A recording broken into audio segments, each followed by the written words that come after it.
Nilai-nilai dasar perjuangan. Karya Nurcholish Madjid dan kawan-kawan. Bab 1. Dasar-dasar kepercayaan.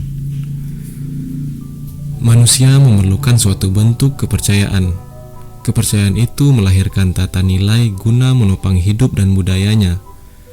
Sikap tanpa percaya atau ragu yang sempurna tidak mungkin dapat terjadi. Tetapi selain kepercayaan itu dianut karena kebutuhan, dalam waktu yang sama juga harus merupakan kebenaran. Demikian pula cara berkepercayaan harus pula benar. Menganut kepercayaan yang salah bukan saja tidak dikehendaki, akan tetapi bahkan berbahaya. Disebabkan kepercayaan itu diperlukan, maka dalam kenyataan kita temui bentuk-bentuk kepercayaan yang beraneka ragam di kalangan masyarakat. Karena bentuk-bentuk kepercayaan itu berbeda satu dengan yang lain, maka sudah tentu ada dua kemungkinan. Pertama, kesemuanya itu salah, atau salah satu saja di antaranya yang benar. Di samping itu, masing-masing bentuk kepercayaan mungkin mengandung unsur-unsur kebenaran dan kepalsuan yang dicampur baur. Sekalipun demikian, kenyataan menunjukkan bahwa kepercayaan itu melahirkan nilai-nilai. Nilai-nilai itu kemudian melembaga dalam tradisi-tradisi yang diwariskan turun-temurun dan mengikat anggota masyarakat yang mendukungnya.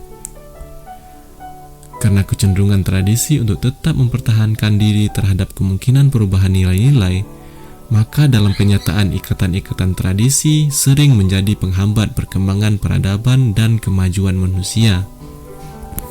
Disinilah terdapat kontradiksi. Kepercayaan diperlukan sebagai sumber tata nilai guna menopang peradaban manusia, tetapi nilai-nilai itu melembaga dalam tradisi yang membeku dan mengikat, maka justru merugikan peradaban.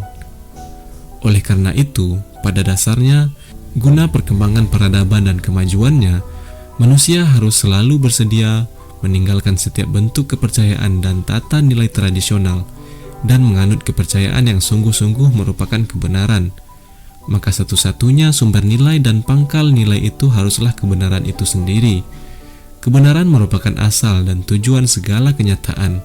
Kebenaran yang mutlak adalah Tuhan Allah. Perumusan kalimat syahadat Islam yang ke-1, tiada Tuhan selain Allah, mengandung gabungan antara peniadaan dan pengecualian.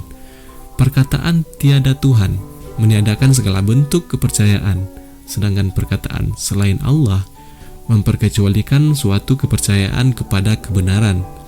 Dengan peniadaan itu dimaksudkan agar manusia membebaskan dirinya dari belenggu segenap kepercayaan yang ada dengan segala akibatnya. Dan dengan pengecualian itu dimaksudkan agar manusia hanya tunduk pada ukuran kebenaran dalam menetapkan dan memilih nilai-nilai. Itu berarti tunduk kepada Allah, Tuhan yang Maha Esa, pencipta segala yang ada, termasuk manusia. Tunduk dan pasrah itu disebut Islam.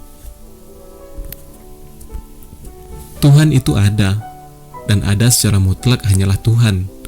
Pendekatan ke arah pengetahuan akan adanya Tuhan dapat ditempuh manusia dengan berbagai jalan, baik yang bersifat intuitif, ilmiah, historis, pengalaman, dan lain-lain.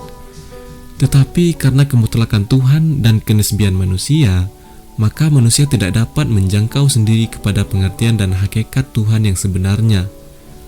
Namun, demi kelengkapan kepercayaan kepada Tuhan, manusia memerlukan pengetahuan secukupnya tentang ketuhanan dan tata nilai yang bersumber kepadanya.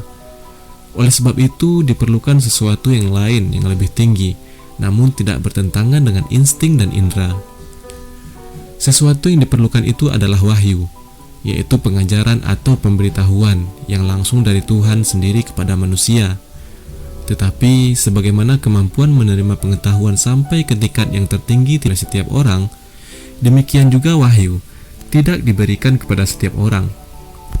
Wahyu itu diberikan kepada manusia tertentu yang memenuhi syarat dan dipilih oleh Tuhan sendiri, yaitu para nabi dan rasul atau utusan Tuhan, dengan kewajiban para rasul itu untuk menyampaikannya kepada seluruh umat manusia. Para rasul dan nabi itu telah lewat dalam sejarah semenjak Adam, Nuh, Ibrahim, Musa, Isa atau Yesus anak Maryam, sampai pada Muhammad SAW. Muhammad adalah rasul penghabisan, jadi tiada rasul lagi sesudahnya. Jadi para nabi dan rasul itu adalah manusia biasa, dengan kelebihan bahwa mereka menerima wahyu dari Tuhan. Wahyu Tuhan yang diberikan kepada Muhammad SAW terkumpul seluruhnya dalam kitab suci Al-Quran. Selain berarti bacaan, kata Al-Quran berarti kumpulan atau kompilasi, yaitu kompilasi dari segala keterangan. Sekalipun garis-garis besar Al-Quran merupakan satu kompendium yang singkat namun mengandung keterangan-keterangan tentang segala sesuatu sejak sekitar alam dan manusia sampai kepada hal-hal gaib yang tidak mungkin diketahui manusia dengan cara lain. Jadi, untuk memahami ketuhanan yang Maha Esa dan ajaran-ajarannya, manusia harus berpegang kepada Al-Quran dengan terlebih dahulu mempercayai kerasulan Muhammad SAW. Maka kalimat kesaksian kedua memuat esensi kedua dari kepercayaan yang harus dianut manusia, yaitu bahwa Muhammad adalah Rasul Allah. Kemudian di dalam Al-Quran didapat keterangan lebih lanjut tentang ketuhanan yang Maha Esa, ajaran-ajarannya yang merupakan garis besar dan jalan hidup yang mesti diikuti oleh manusia. Tentang Tuhan antara lain, surat Al-Ikhlas menerangkan secara singkat, katakanlah, Dia adalah Tuhan yang Maha Esa. Dia itu adalah Tuhan, Tuhan tempat menaruh segala harapan. Tiada ia berputra dan tiada pula berbapa. Selanjutnya, Ia adalah Maha Kuasa, Maha Mengetahui, Maha Adil, Maha Bijaksana, Maha Kasih dan Maha Sayang, Maha Pengampun dan seterusnya daripada segala sifat kesempurnaan yang selayaknya bagi yang Maha Agung dan Maha Mulia, Tuhan seru sekalian alam. Juga diterangkan bahwa Tuhan adalah yang pertama dan yang penghabisan, yang lahir dan yang batin, dan kemanapun manusia berpaling, maka di sanalah wajah Tuhan, dan Dia itu bersama kamu kemanapun kamu berada. Jadi Tuhan tidak terikat ruang dan waktu. Sebagai yang pertama dan yang penghabisan, maka sekaligus Tuhan adalah asal dan tujuan yang segala yang ada, termasuk tata nilai.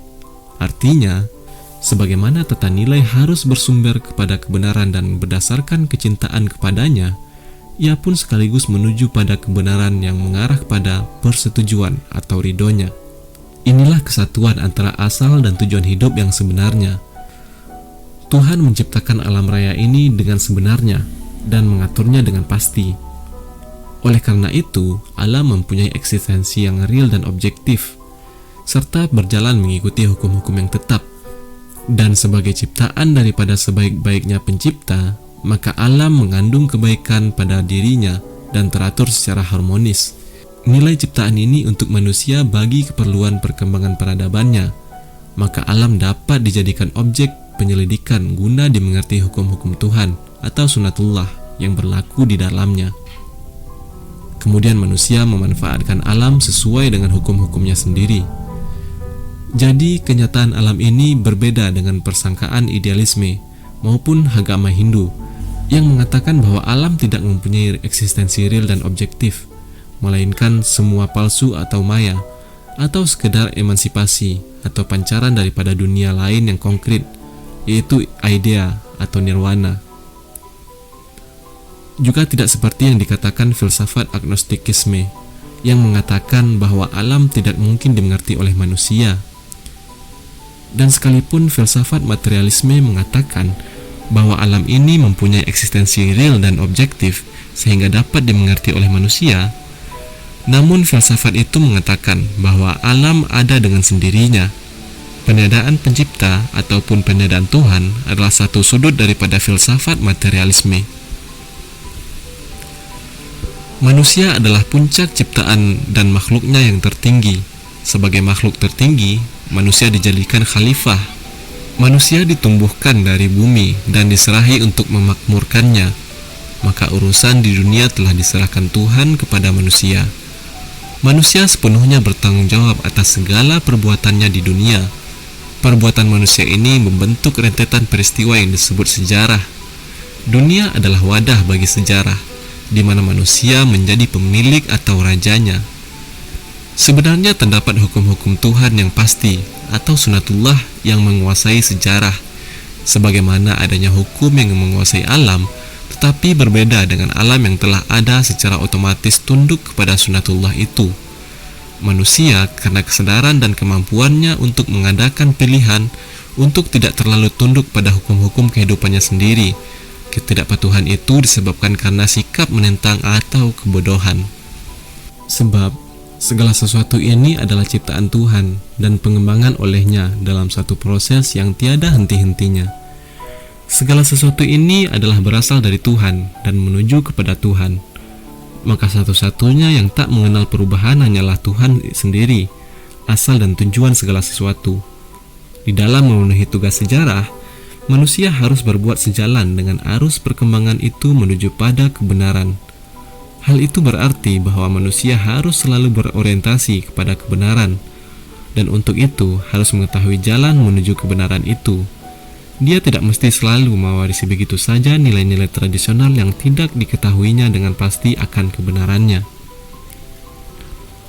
Oleh karena itu, kehidupan yang baik adalah yang disemangati oleh iman dan diterangi oleh ilmu.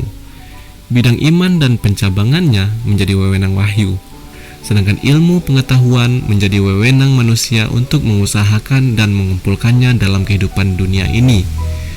Ilmu itu meliputi tentang alam dan tentang manusia. Untuk memperoleh ilmu pengetahuan tentang nilai kebenaran sejauh mungkin, manusia harus melihat alam dan kehidupan ini sebagaimana adanya tanpa meletakkan kepadanya kualitas-kualitas yang bersifat ketuhanan. Sebab sebagaimana diterangkan di muka, alam diciptakan dengan wujud yang nyata dan objektif sebagaimana adanya. Alam tidak menyerupai Tuhan, dan Tuhan pun tidak sebagian atau seluruhnya tidak sama dengan alam. Sikap mempertuhankan atau mensucikan atau sakralisasi haruslah ditujukan kepada Tuhan itu sendiri, Tuhan Allah yang Maha Esa. Ini disebut tauhid, dan lawannya disebut syirik. Artinya mengadakan tandingan terhadap Tuhan, baik seluruhnya atau sebagian. Maka jelasnya bahwa syirik menghalangi perkembangan dan kemajuan peradaban kemanusiaan menuju kebenaran. Kesudahan sejarah atau kehidupan duniawi inilah disebut hari kiamat. Kiamat merupakan permulaan dan bentuk kehidupan yang tidak lagi bersifat sejarah atau duniawi, yaitu kehidupan akhirat. Kiamat disebut juga hari agama atau Yaumuddin, di mana Tuhan menjadi satu-satunya pemilik dan raja. Di situ tidak lagi terdapat kehidupan historis seperti kebebasan, usaha, dan tata masyarakat, tetapi yang ada adalah pertanggungjawaban individu manusia yang bersifat mutlak di hadapan Ilahi atas segala perbuatannya dahulu di dalam sejarah. Selanjutnya, kiamat merupakan hari agama, yang maka tidak mungkin kita ketahui daripada yang diterangkan dalam wahyu tentang hari kiamat dan kelanjutannya atau kehidupan akhirat yang non-historis. Manusia hanya diharuskan percaya tanpa kemungkinan mengetahui kejadian-kejadiannya.